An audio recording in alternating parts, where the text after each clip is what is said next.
नमस्कार दोस्तों। निर्वाचक नामावली 2026 का ड्राफ्ट उत्तर प्रदेश का जारी हो गया है। आप उसकी निर्वाचन आयोग की साइट पर जाकर देख सकते हैं।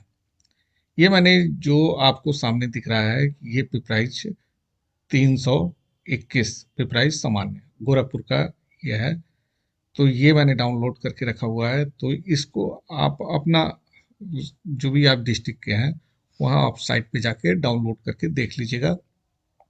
और इसमें आप देखिएगा कि इस आपका नाम यहाँ पर है कि नहीं है। इसको नाम कैसे आप जानेंगे? ये इपिक नंबर से आप देख सकते हैं। नाम अपने नाम से देख सकते हैं, पति का नाम या पिता का नाम से देख सकते हैं, मकान संख्या से आप देख लीजिएगा तो आपको पता चल जाएगा। और ये जो सीरियल नंबर है, सीरियल नंबर भी आपको देख लीजिएगा कि आपके किस सीरियल नंबर पर है या नहीं है। तो अगर आपका नाम वोटर लिस्ट में नहीं दिख रहा है और इपिक नंबर डालने पर भी रिकॉर्ड नहीं मिल रहा है, तो ये हो सकता है कि आपका नाम डिलीटेड सूची में चला गया हो। तो इस वीडियो में मैं आपको बताऊंगा कि मतदाता सूची में नाम आप कैसे खोजेंगे, ये इपिक नंबर से कैसे खोजेंगे नाम, और ये डिटेल भर के कैसे खोजेंगे, ये मैं आपको पूरा बताऊंगा। और फिर ये भी बताऊंगा एसआईआर डिलीटेड लिस्ट होती क्या है और डिलीट नाम को दोबारा कैसे आप जोड़ सकते हैं। तो पूरा वीडियो जरूर देखिएगा। तो नमस्कार दोस्तों, आप देख रहे हैं तकनीकी समाधान और मैं हूं श्याम बाबू शर्मा। दोस्तों, आज का वीडियो हर जो वोटर है उसके लिए बहुत जरूरी है, क्योंकि बिना वोटर लिस्ट में आपका नाम अगर नहीं पड़ा हुआ है तो आप वोट नहीं डाल सकते हैं। सबसे पहले तो आप ये जानिए एसआईआर जो हुआ है उसका मतलब क्या है। एसआईआर का मतलब क्या है? तो ये एसआईआर का मतलब है कि स्पेशल इंटेंसिव रिवीजन, यानी कि विशेष गहन पुनरीक्षण। ये जो निर्वाचन आयोग है समय समय पर अपना विशेष पुनरीक्षण जरूर कराता रहता है। उसमें वो जो फर्जी वोटर हैं उनका नाम देखता है, या कोई ट्रांसफ़र हो गया हो, एक स्थान से दूसरे स्थान पे चला गया हो, उसका वहाँ रिवीजन होता है, या डेथ हो गई हो किसी की तो उसका भी पुनरीक्षण होता है, या नए वोटर जो हैं वो भी नाम जुड़ने हैं। तो ये पूरा पुनरीक्षण समय पर निर्वाचन आयोग कराता रहता है। तो इस बार जो हुआ है वो विशेष इंटेंसिव रिवीजन एसआईआर हुआ है। वैसे तो पहले होता रहता है आईआर होता है, मगर इस बार एसआईआर पूरे देश में चल रहा है। तो आप हर राज्यों में चल रहा है। ये मैं जो वीडियो बना रहा हूँ ये उत्तर प्रदेश के का है। एसआईआर डिलीटेड लिस्ट क्या होती है ये भी आप समझ लीजिए कि मैंने जैसे आपको बताया कि मृत्यु की जानकारी अगर हो गई हो तो वो आपका डिलीट सूची में चली जाएगी।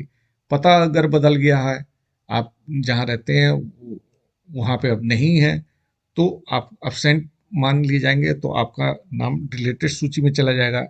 और डुप्लीकेट अगर वोटर आईडी है आपके पास, एक एक से अधिक वोटर आईडी है, तो वो भी आपका डिलीटेड सूची में चली जाएगी। या आप पिछले कई निर्वाचन के समय आपने अपना वोट नहीं डाला तब भी आपका डिलीटेड सूची में चली जाएगी।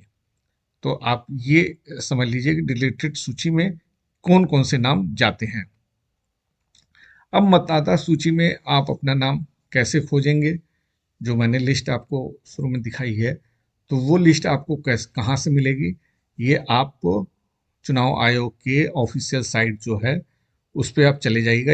ये आप जब यहाँ उनकी ऑफिशियल वेबसाइट पे गए तो अपना नाम ढूंढने के लिए तीन आपके पास ऑप्शन मिल रहे हैं। तीन तरीके से आप इसको ढूंढ सकते हैं। एपिक नंबर यहाँ डालेंगे आप, और जिस राज्य के हैं तो उस राज्य का नाम यहाँ पे डालेंगे। ये जैसे क्लिक करेंगे ये राज्यों के नाम खुल जाएंगे। तो जैसे मैं बता रहा था कि आपको ये मैं जो बता रहा हूँ उत्तर प्रदेश का, तो उत्तर प्रदेश आपने यहाँ पर डाल दिया और अपना ईपिक नंबर डाल दिया, कैप्चा भर दिया और सर्च कर सकते हैं। तो ये तो आपका ईपिक नंबर से एक होता है। डिटेल आप भर के भी खोज सकते हैं कि आपके पास ईपिक नंबर नहीं है, मिस हो गया है, तो आप डिटेल डाल के भी खोज सकते हैं। उसमें डिटेल में क्या, अपना नाम डालिएगा, अपने पिता का नाम या पति का नाम डालिएगा, अपनी जन्म तिथि डालिएगा, आयु डालिएगा और जेंडर अपना भर दीजिएगा।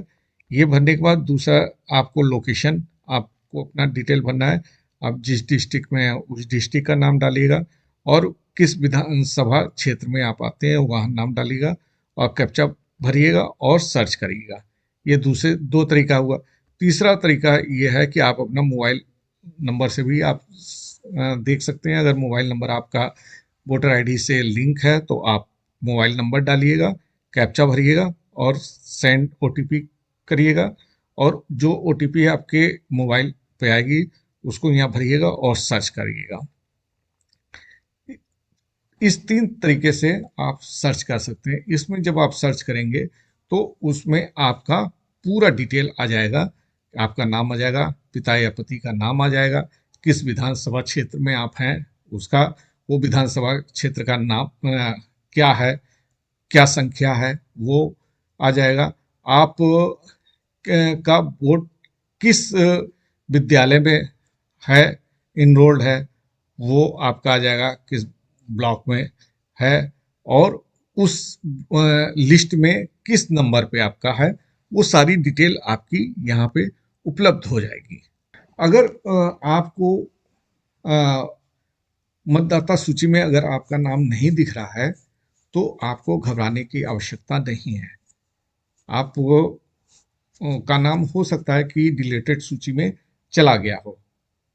तो डिलीटेड सूची में अगर आपका नाम चला गया है तो आप उसको डिलीटेड सूची को भी कैसे चेक करेंगे? आप जिस डिस्ट्रिक्ट में हैं उसकी एनआईसी की साइट पे जाएं, या आप राज्य चुनाव आयोग की साइट पे जाएंगे। वहाँ आपको देखिए अलग अलग राज्यों का अलग अलग डिस्ट्रिक्ट में अलग अलग तरीके से ये डिलीट सूची दिखाई देगी।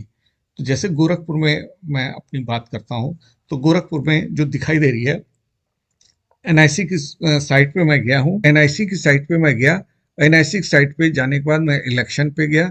इलेक्शन पे जब मैंने क्लिक किया तो ये यहाँ पर आपको दे रहा है कि दूसरे नंबर पे आप दे रहा है, देखिए SIR 2026 ESD वोटर लिस्ट। जो ESD बने एब्सेंट, डेथ और ट्रांसफर, ये जो आपका लिस्ट है यहाँ पे मैंने जब इसको क्लिक किया, यहाँ क्लिक किया तो ये आपका जितने भी गोरखपुर में कॉन्स्टिट्यूंसी है, जितनी आप देखेंगे कि वो लिस्ट यहाँ पर आ गई है और यहाँ डाउनलोड कर भी दिया हुआ है। जैसे मैं पिपराइच मेरा है 321 पिपराइच, मैंने इसको डाउनलोड किया। जब डाउनलोड किया, मैं डाउनलोड करके रखा हुआ हूँ, ये आपका पिपराइच का यहाँ पर आ गया है और इसमें आप देखेंगे आपका मतदाता फोटो पहचान पत्र दिया हुआ है, कौन से मतदाता है, संबंध, संबंधी का नाम, पुराना भाग संख्या, पुराने भाग संख्या क्रमांक, किस क्रमांक पे आप हैं, थे मतलब है नहीं थे तो, और ये आयु और महिला मतलब लिंग जो महिला। तो इसमें जो कारण बताया है उसने कहा है पता ना चलने योग्य, यानी कि अनुपस्थित, आप अब्सेंट हैं, वहां पे नहीं मिले, इसलिए आपका नाम चला गया है डिलीटेड सूची में। एक तो ये बताया उसने कारण। दूसरा कारण ये है कि ये आप देख रहे हैं 3 नंबर पे, इनका कारण बता दिए कि स्थानांतरित, स्थायी रूप से स्थानांतरित हो गए हैं, मतलब उस जगह पे नहीं रहते, आप कहीं दूसरी जगह उनका वोटर आईडी है। तो ये आपका दूसरा कारण बताया। तीसरा कारण जो बताया उनने कि ये आप 10 नंबर पे देख रहे हैं, 10 नंबर पे उसने कारण बताया कि मृत्यु हो गई है। तो ये 3 कारणों से वो चला गया है डिलीटेड सूची में। तो अगर आपका नाम डिलीटेड सूची में चला गया है तो आप फिर से जुड़वाने के लिए नाम फॉर्म 6 भर सकते हैं। फॉर्म 6 दो तरीके से भरा जाता है, एक तो ऑनलाइन भरा जाएगा और दूसरा ऑफलाइन भरा जाएगा, जो कि BLO के पास जाके फॉर्म जमा करके या निर्वाचन कार्यालय में जमा करके आपका हो सकता है। इसके साथ साथ इसमें डॉक्यूमेंट कौन कौन से लगने हैं, आधार कार्ड लगना होता है, पता का प्रमाण लगाएगा, पुरानी वोटर आईडी अगर है तो वो लगाएंगे, अगर नहीं है तो माता पिता की वोटर आईडी लग जाएगी, और पासपोर्ट साइज फोटो लगेगा। और अगर ऑनलाइन भरना है तो ये आपका साइट है voters.eci.gov.in। इस साइट पे आप जाएंगे और वहां पर आपको फॉर्म भर सकते हैं।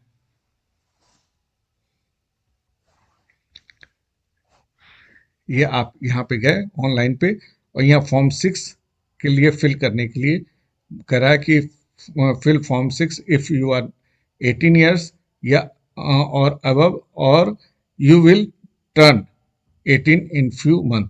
अगर कुछ महीने बाद भी आप 18 के हो रहे हैं तो आप यहाँ भर सकते हैं।